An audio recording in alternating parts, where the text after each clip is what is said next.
Hi everyone, in this video we learn how to calculate the area enclosed by a curve and the x-axis between two values of x. And to do that, we're going to work through the example we see here, in which we're told, calculate the area enclosed by y equals to sine of x and the x-axis for x values between 0 and 3 pi over 2.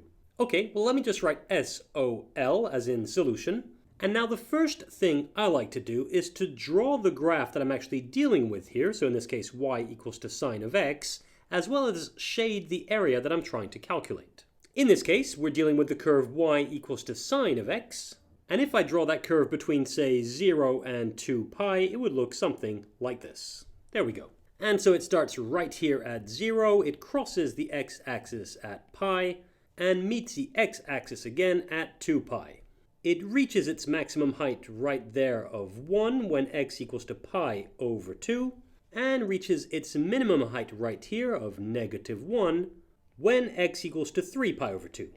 Okay, and now the area we wish to calculate is the area enclosed by this curve and the x-axis for x values between 0 and 3 pi over 2. And to really get a visual on that, I'll shade that area. So that would be this part here that's above the x-axis, as well as the first half of this area underneath the x-axis. So that's this area right here. Okay, so this shaded area is what we need to calculate. And here's how to calculate it. We can state that the area is equal to the integral from 0 to 3 pi over 2 of the absolute value of sine of x. And I should say, when calculating an enclosed area, this absolute value around the function is very important. And here's why. The shaded area that we're trying to calculate basically comes in two parts. Indeed, we have one area which is above the x-axis, and that area can be thought of as a positive area. And we have this second area here which is below the x-axis, and that can be thought of as a negative area. And so to make sure that the positive and negative areas don't cancel each other out, we apply this absolute value, which will turn any negative area into its opposite, and therefore into a positive area. And here's how that works. The first thing we need to make a note of is the value of x at which the curve crosses the x-axis. So in this case, that's at pi. Now that we've made a note of that, we're going to split our integral into two integrals. And the first integral will be from 0 to pi. So that's the integral from 0 to pi of the absolute value of sine of x. We add to that the second integral. And in this case, we'll go from pi to 3 pi over 2. So that's from pi to 3 pi over 2. And that's still of the absolute value of sine of x. And now that we've split our integral into two, we take care of these absolute values. For the first one from 0 to pi, the curve of sine of x is above the x-axis.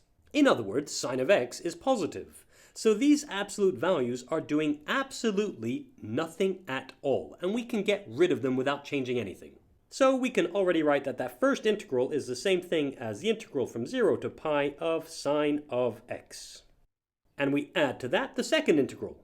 And for this second integral, on the other hand, from pi to 3 pi over 2, the curve of sine of x is underneath the x-axis. In other words, it's negative. Consequently, the absolute value will turn sine of x into its opposite. In other words, negative sine of x. And with that in mind, I rewrite the second integral as the integral from pi to 3 pi over 2 of negative sine of x. Finally, taking this negative outside of the integral, we can state that the area is equal to the integral from 0 to pi of sine of x minus the integral from pi to 3 pi over 2 of sine of x. There we go. And it's worth mentioning that what this absolute value actually results in is subtracting any area that's underneath the x-axis. And provided we keep that in mind, we can avoid doing all of this working here. Indeed, we could have gone straight from the initial sketch here to the result we have here. All we would have to keep in mind is that the area underneath the x-axis needs to be subtracted. And that would definitely save us some time and trouble. That being said, I carry on. All of the groundwork is now done. And all that's left to do is evaluate each of these two definite integrals. And so using the fact that the integral of sine of x is equal to negative cosine of x plus some constant of integration c, we can go ahead and state that the area equals to the following. Negative cosine of x evaluated at pi minus its value at 0 minus negative cosine of x evaluated at 3 pi over 2 minus its value at pi. And now, although we don't have to, I like to take this negative outside of these square brackets, which leads to negative cosine of x evaluated at pi minus its value at 0 plus cosine of x evaluated at 3 pi over 2 minus its value at pi. And so that's equal to negative, in square brackets, cosine of pi minus cosine of 0 plus, in square brackets, cosine of 3 pi over 2 minus cosine of pi. And now cosine of pi equals to negative 1, and cosine of 0 equals to 1, and cosine of 3 pi over 2 equals to 0, and cosine of pi is equal to negative 1 again. So this first pair of brackets will be negative 1 minus 1, which is negative 2, and with this negative in front, it turns into 2. And I add to that the result obtained from this second pair of brackets, which will be 0 minus negative 1. So that's 0 plus 1, in other words, 1. Finally, we can state that the enclosed area is equal to 2 plus 1, which is just 3.